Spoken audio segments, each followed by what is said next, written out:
La team, j'espère que vous allez bien. Je vous retrouve pour une vidéo guidance générale intemporelle.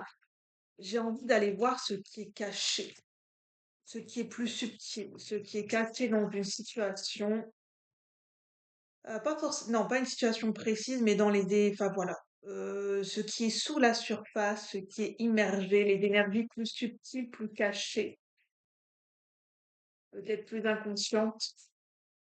Voilà, qu'est-ce qu'on veut nous dire par rapport aux énergies plus inconscientes?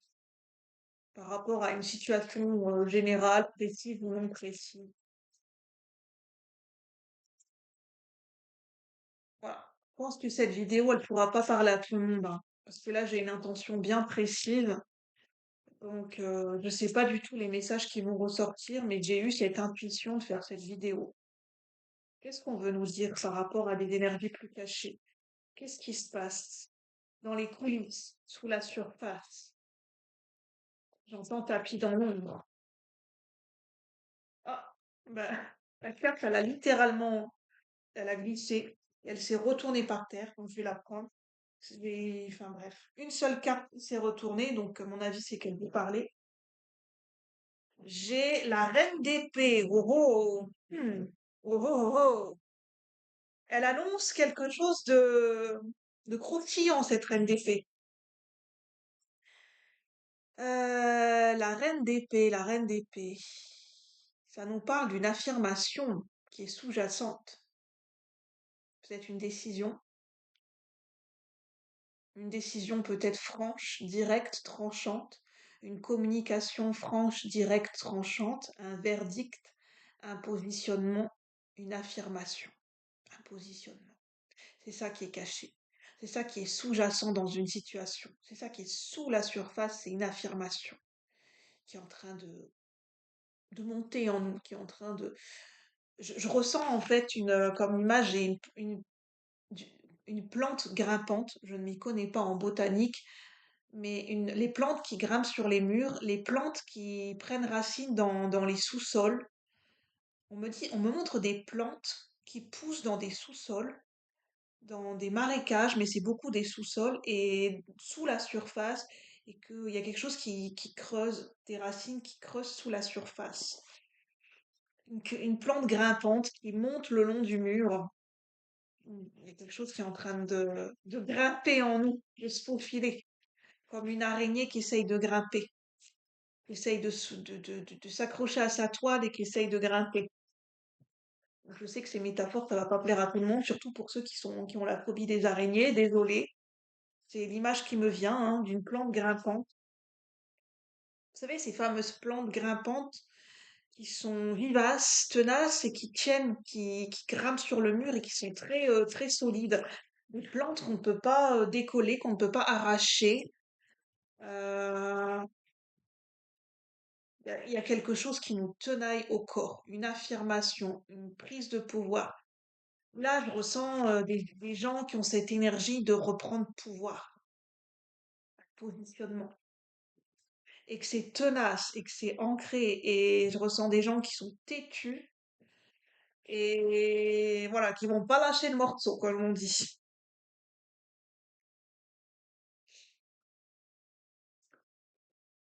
Je sais pas du tout ce que ça va donner, hein, ce message. Voilà, on verra bien. Là, je vais prendre l'oracle du sentier des sorcières. Une révélation, j'ai les ancêtres. Oh, c'est puissant. Juste en coupant, j'ai la révélation et j'ai les ancêtres. Cet oracle, il est puissant, hein. Vraiment, c'est un oracle que même moi j'ai du mal à utiliser, même moi j'ai du mal à vraiment me connecter avec la puissance de ce jeu.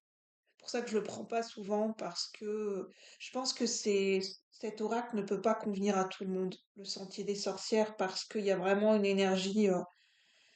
C'est pas cet oracle, c'est pas la sorcière bisounours qu'on voit, ou la sorcière Disney ou non, c'est vraiment l'archétype de la sorcière dans ses profondeurs, dans son histoire, dans son archétype le plus, peut-être le plus lucide, le plus réaliste, connecté avec une magie, une magie perdue peut-être.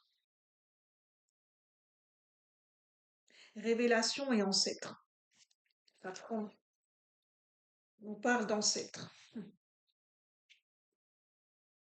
Une révélation amenée par des ancêtres. Il y a quelque chose qui, en tout cas, qui monte en nous.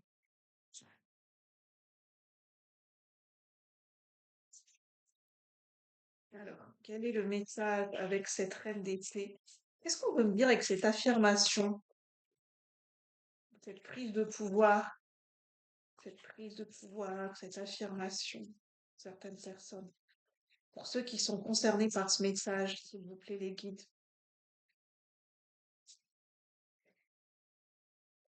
La cauchemar, apprentissage.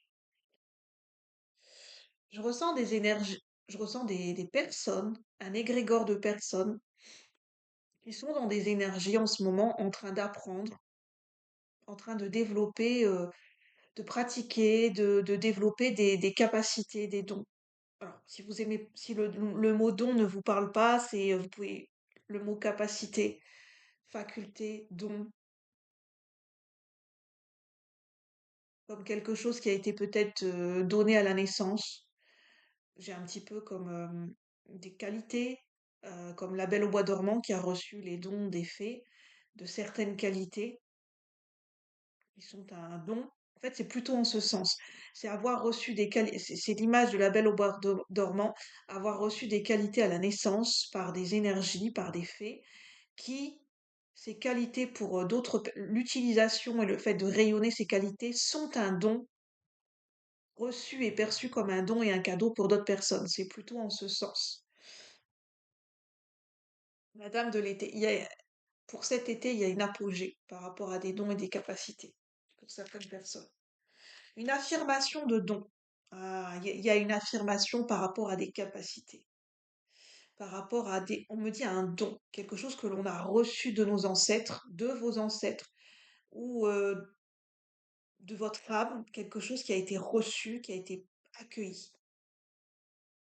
Et comme il y a eu cet accueil, cet espace, cette acceptation, c'est ça qui est en train de monter, c'est des capacités, des dons sont en train de s'affirmer pour certaines personnes. Alors je dis le mot don, c'est voulu, parce que je l'entends en claire audience et c'est très marqué. Je ressens que c'est le mot don qui est important, c'est ce mot-là et pas un autre dans la canalisation. Parce qu'il y a l'idée du don dans le sens d'offrir, dans le sens de cadeau, dans le sens de générosité, générosité du cœur, de l'âme, dans le sens de d'accueillir et de déposer. On a, mais vous prenez ce qui résonne, hein. Moi, je suis la canalisation de ce que je ressens, mais vous interprétez, vous prenez le message comme cela, comme vous le ressentez vous personnellement pour chaque personne qui regarde cette vidéo. Pardon. La cauquemarre, c'est très particulier. On a une dame avec un cheval qui, on dirait, qui fait une danse, et on a une autre dame qui est immergée dans l'eau.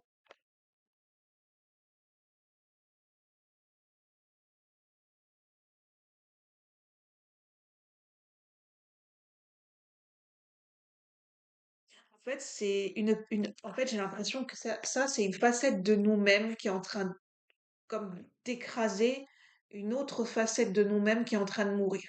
C'est la mort symbolique d'une facette de nous-mêmes et c'est une autre facette qui est en train d'émerger avec beaucoup plus d'affirmation. C'est karmique pour certaines personnes avec le 35. On va aller lire hein, les cartes, la cauquemarre.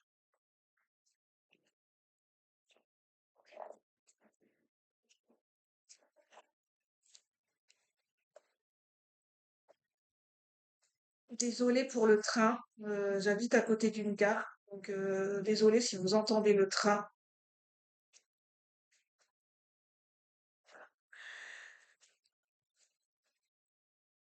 Alors,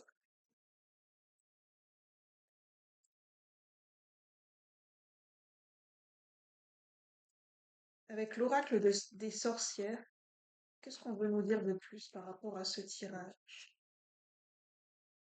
Qu'est-ce qu'on veut nous dire de plus par rapport à ce tirage?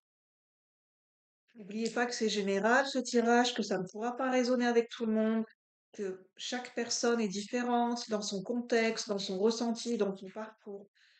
Donc, bien évidemment que bah, c'est important de faire le tri dans ce que je partage et de prendre uniquement les messages qui peuvent résonner au plus profond de vous-même, à un instant T. C'est vraiment à un instant T. Alors, quels sont les messages complémentaires par rapport à cette vidéo?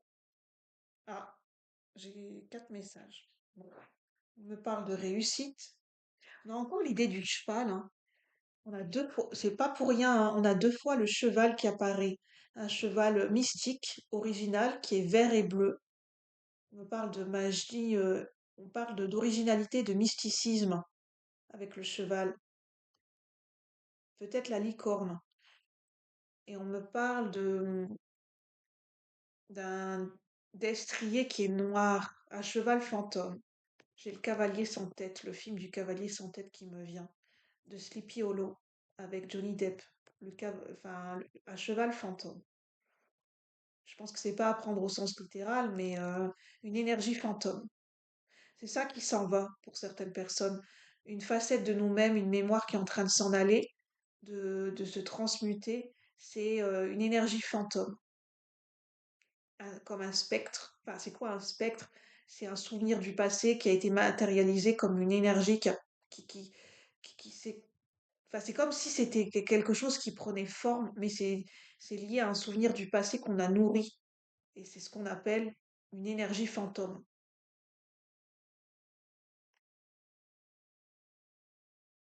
Regardez. Et on est au-dessus de cette énergie. Il y a une ascension.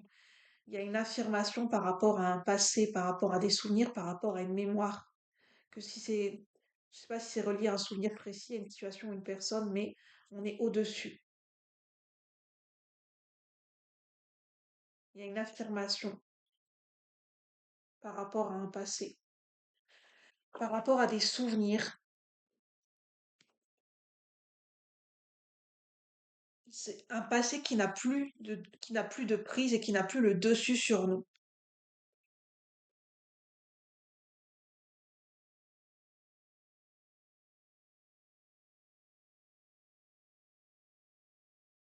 En fait, je ressens que c'est l'enfant blessé qui n'a plus de prise sur nous. L'enfant qui a été blessé, l'enfant qui a pu avoir des comportements, l'enfant intérieur en nous, hein, qui a pu avoir des blessures et qui peut-être avait des comportements, ce côté, peut-être un côté un peu capricieux qui s'exprimait parce qu'il y avait une souffrance et une blessure qui a été regardée en face. Pourquoi ce passé, cet enfant blessé n'a plus de prise sur nous? Parce qu'il a été considéré, aimé, ses souffrances ont été regardées, ont été acceptées. Et donc, il n'y a plus d'emprise par rapport à cet enfant blessé sur nous, notre enfant intérieur. C'est nous que, enfin,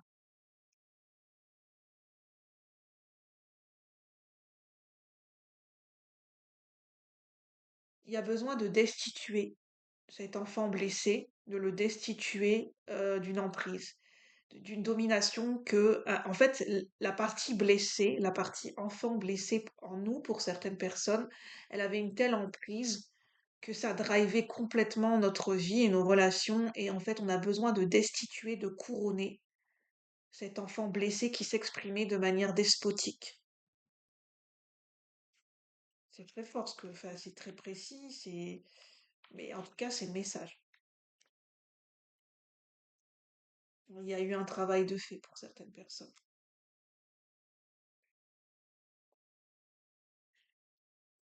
Il y a une acceptation d'une sagesse plus grande qui dépasse l'entendement, j'entends.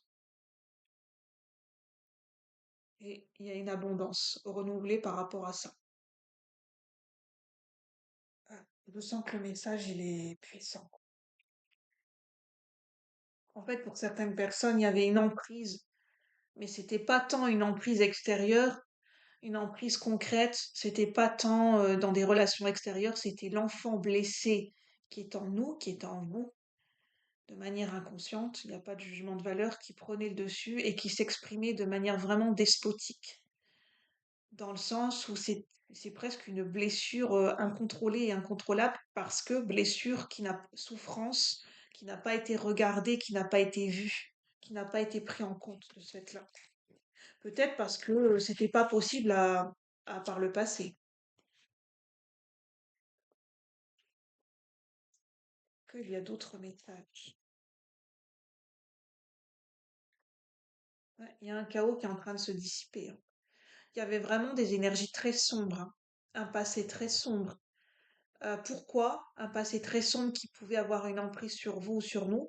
Parce que c'est un passé qui n'a pas été regardé, qui n'a pas été considéré, qui n'a pas été pris en considération. Donc, quand une énergie n'est pas regardée, n'est pas vue, n'est pas prise en considération, on tombe sous l'emprise d'une énergie. Inconsciemment, on est sous l'emprise de quelque chose. Et en fait, on est, enfin voilà, c'est une partie blessée, une partie inconsciente de nous qui prend le dessus et qui drive notre vie et nos relations. Y a-t-il d'autres messages? Et on me dit, c'est pour ça qu'on parle du fameux triangle de Karpman, bourreau, victime, sauveur. C'est parce que c'est une partie blessée inconsciente de nous, une partie blessée qui n'a pas été regardée, qui n'a pas été prise en considération, qui est aux commandes de notre vie en fait.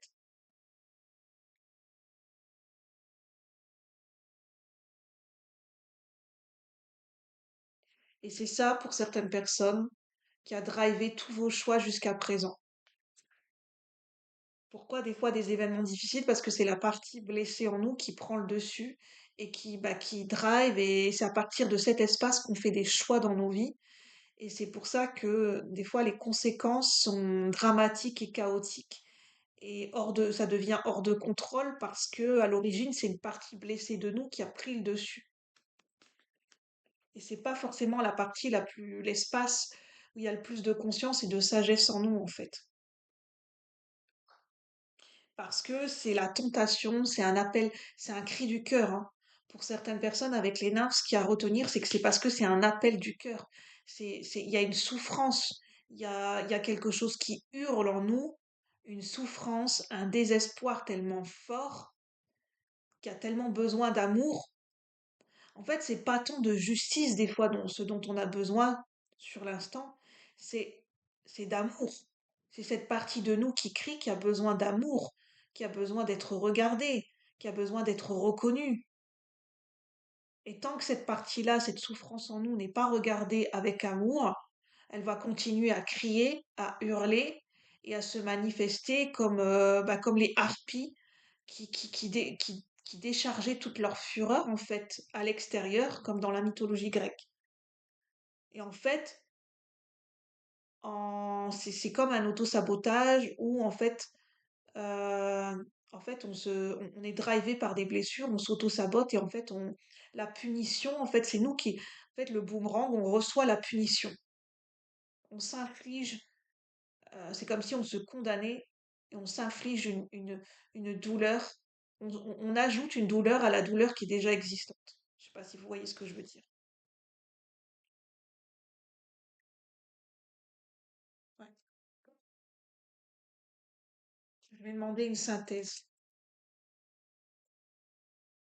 La beauté.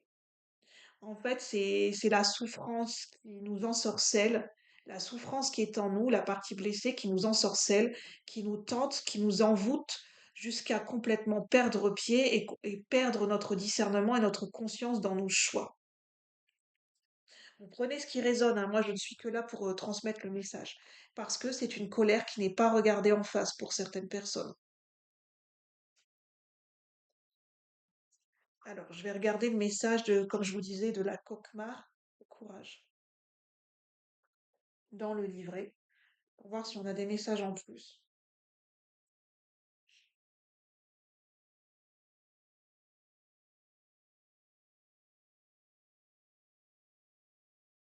On a encore la dame du chaos.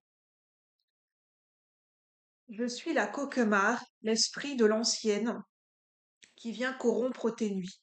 Je me nourris de tes peurs oubliées. C'est bien ce que je disais, une énergie fantôme liée à une partie blessée en nous qui n'a pas été prise en considération et donc on est drivé par ça en fait. Je me nourris de tes peurs oubliées, de tes angoisses les plus ancrées. Je hurle, je parlais de hurlement, quelque chose qui hurle en nous. Je hurle de mille vents tranchants dans ton oreiller.